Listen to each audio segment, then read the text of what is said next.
अरे ओ भिखारी, तू यहाँ क्या कर रहा है? तेरी औकात नहीं है यहाँ आने की, दफा हो जा यहाँ से। ले। सर, मैं यहाँ एग्जाम देने आया हूँ। मैं इसका राइटर हूँ। ये कहानी सिर्फ एक परीक्षा की नहीं है, ये कहानी है उम्मीद और नाउम्मीदी के बीच झूलती उस पतली डोर की जिसे हम किस्मत कहते हैं। ये उन लाखों छात्रों की आवाज है जो अपनी आंखों में सपने और कंधों पर जिम्मेदारियों का बोझ लेकर परीक्षा हॉल में घुसते हैं। आज आप देखेंगे कि जब साल भर की तपस्या एक पल में बर्बाद होने लगती है तो कैसे कचरे के ढेर में खिला एक फूल उस तपस्या को बचा लेता है।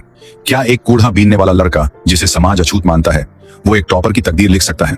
यह कहानी इतनी भावुक और रोमांचक है कि अंत तक आते आते आपकी आंखों से आंसू नहीं रुकेंगे। अगर आप भी मानते हैं कि असली हुनर महलों में नहीं झोपड़ियों में भी पलता है तो इस चैनल को सब्सक्राइब करें और कमेंट में जय मां सरस्वती जरूर लिखें।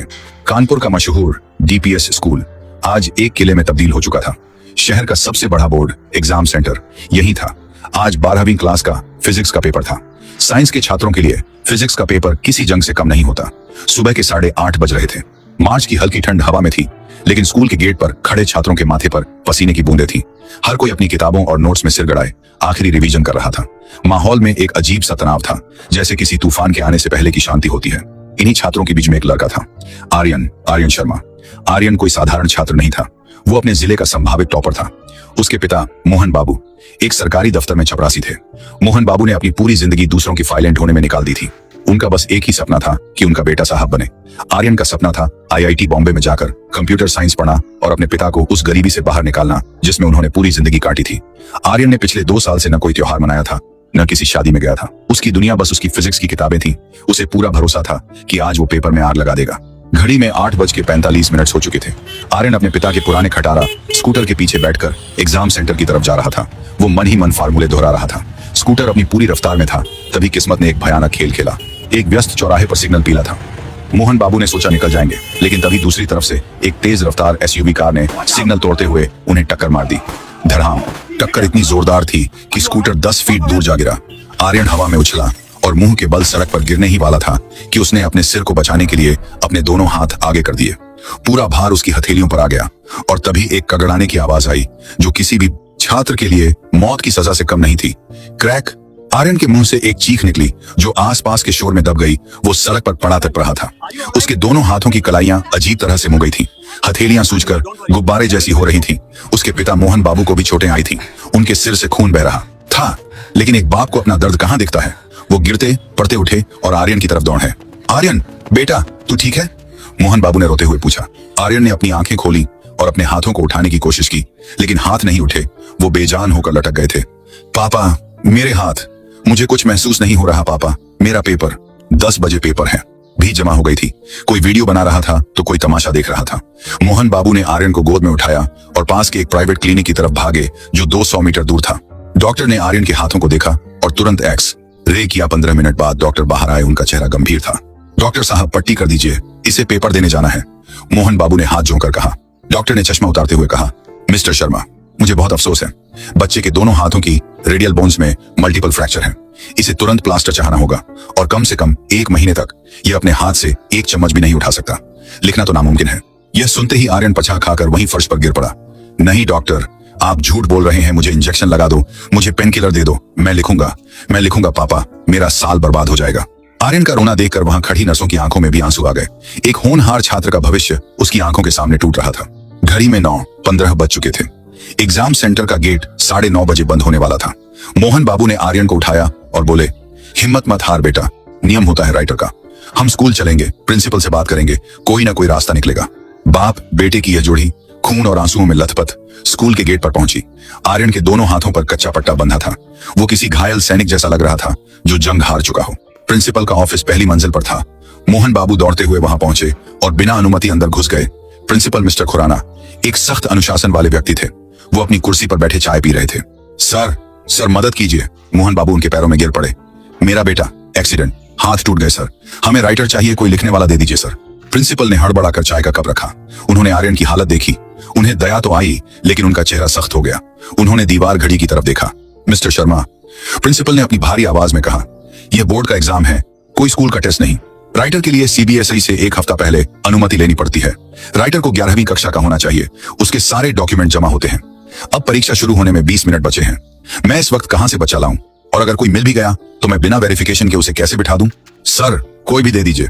चपरासी का बेटा, माली का बेटा, कोई भी जिसे हिंदी अंग्रेजी आती हो, मैं उसकी जिम्मेदारी लेता हूं सर। मेरे बेटे की साल भर की मेहनत है, यह मर जाएगा सर।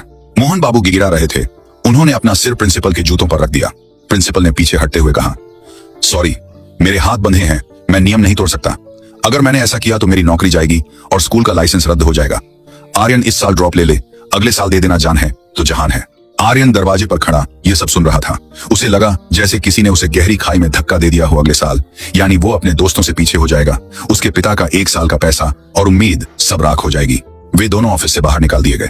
स्कूल के गेट के बाहर फुटपाथ पर मोहन बाबू और आर्यन बैठ गए। अंदर से घंटी बजी। टन टन, पेपर शुरू होने की चेतावनी।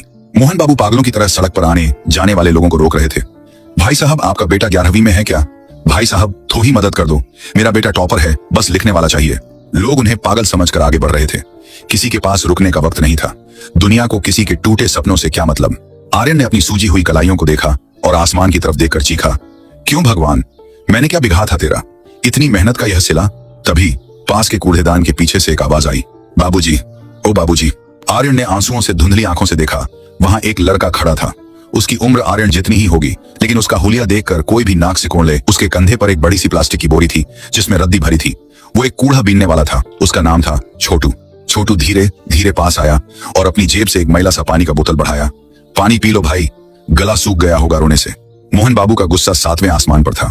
उन्होंने बोतल पर हाथ मारा। हटो यहां से, हमारा जीवन बर्बाद हो गया है और तुम्हें पानी की पड़ी है। जाओ अपना कबाब बीनने का काम करो। छोटू ने बोतल उठाई, उसे साफ किया और बोला, बाबूजी, मैंने सब सुन लिया। डॉक्टर की बात भी और प्रिंसिपल की बात भी। भाई को राइटर चाहिए ना, लिखने वाला? मोहन बाबू ने झुंझलाते हुए कहा, हाँ चाहिए, पर तू क्या करेगा? तू लिखेगा? फिजिक्स का पेपर है, तेरे कबार का भाव नहीं है। जो घटाना कर लेगा, चल भाग यहां से। छोटू ने एक गहरी सांस ली। उसके चेहरे पर एक अजीब सा तेज था जो गरीबी की धूल भी नहीं छिपा पा रही थी। उसने आर्यन की आंखों में देखा और बोला, भैया, आप कपड़े देख रहे हो, इंसान नहीं मैं लिख सकता हूँ। मेरी राइटिंग भी अच्छी है और मुझे फिजिक्स भी आती है। आर्यन को लगा यह लड़का मजाक कर रहा है। उसने कमाहट से पूछा, तुझे फिजिक्स आती है? न्यूटन का तीसरा नियम क्या है बता। छोटू ने बिना एक पल गंवाए कहा, हर क्रिया की बराबर और विपरीत प्रतिक्रिया होती है। और हाँ, आज आपका पेपर इलेक्ट्रोस्टैटिक्स और मैग्नेटिज्म का है ना? गॉस लॉ और साइक्लोट्रॉन पढ़ा है मैंने। आर्यन और मोहन बाबू सन्न रह गए, जैसे किसी ने करंट लगा दिया हो। एक कूड़े वाला जिसके नाखून में मैल भरा है, वो फर्राटेदार हिंदी और फिजिक्स की बातें कर रहा था। तुझे यह सब कैसे पता? आर्यन ने हकलाते हुए पूछा। छोटू की आंखों में एक पुराना दर्द तैर गया। भैया, 3 साल पहले तक मैं भी स्कूल जाता था। सरकारी स्कूल का जिला टॉपर था मैं। मेरे पिताजी रिक्शा चलाते थे। उनका सपना था मुझे इंजीनियर बनाना। लेकिन एक दिन सिलेंडर फट गया। घर में आग लग गई। माँ बाप दोनों चले गए। मैं बच गया और मेरी छोटी बहन बच गई। उसके पेट के लिए मुझे कलम छोड़कर ये बोरी उठानी पड़ी, किताबें बेचनी पड़ी। लेकिन जो दिमाग में था वो नहीं बिका। मैं कबा में मिली पुरानी किताबों को रात में स्ट्रीट लाइट के नीचे पढ़ता हूँ। मुझे याद है सब कुछ। घड़ी में 9:50 हो चुके थे। सिर्फ 10 मिनट बचे थे। डूबते को तिनके का सहारा काफी होता है। आर्यन के पिता ने आर्यन की तरफ देखा। आर्यन ने सिर हिलाया। पापा, यही सही, अगर यह कुछ भी लिख देगा तो शायद पास हो जाऊंगा। फेल होने से तो अच्छा है। मोहन बाबू ने छोटू का हाथ पकड़ा जो बहुत खुरदरा था। बेटा, चल हमारे साथ। वो तीनों फिर से प्रिंसिपल के ऑफिस की तरफ भागे। गार्ड ने उन्हें रोकने की कोशिश की, लेकिन मोहन बाबू ने उसे धक्का दे दिया। प्रिंसिपल ऑफिस में घुसते ही मोहन बाबू बोले, सर, राइटर मिल गया, यह लड़का लिखेगा। प्रिंसिपल ने जब छोटू को देखा तो उन्होंने अपनी नाक पर रुमाल रख लिया। मिस्टर शर्मा, आपका दिमाग खराब हो गया है। ये कूड़ा उठाने वाला ये हमारे स्कूल में बैठेगा? इससे बदबू आ रही है। दूसरे बच्चे बेहोश हो जाएंगे। यह क्लास का स्टैंडर्ड गिरा देगा और इसे आता क्या होगा। आर्यन आगे बढ़ा और रोते हुए बोला, सर, स्टैंडर्ड की बात बाद में कर लेना, पहले मेरा साल बचा लीजिए प्लीज सर। इसे एक अलग कोने में बिठा दीजिए, खिड़की खोल दीजिए, पर मुझे पेपर देने दीजिए। यह मेरी जिंदगी की आखिरी उम्मीद है। प्रिंसिपल की नजर छोटू पर पड़ी। छोटू ने हाथ जोड़ रखे थे और उसकी आंखों में एक याचना थी। प्रिंसिपल भी इंसान थे, आखिरकार पिघल गए। उन्होंने घड़ी देखी और कहा, ठीक है, मैं इसे स्पेशल परमिशन दे रहा हूं, लेकिन इसे आइसोलेशन रूम में बैठना होगा।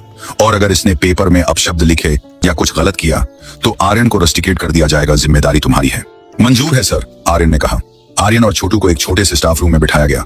इन्विजिलेटर ने छोटू को देखकर मुंह बनाया और दूर कुर्सी डालकर बैठ गया। छोटू ने सबसे पहले वहां रखे वॉश बेसिन पर जाकर अपने हाथ धोए। उसने साबुन से 3 बार हाथ धोए ताकि आर्यन की कॉपी गंदी ना हो। 10 बज गए, घंटी बजी, पेपर शुरू हुआ। आर्यन के सामने प्रश्न पत्र था और छोटू के सामने उत्तर पुस्तिका।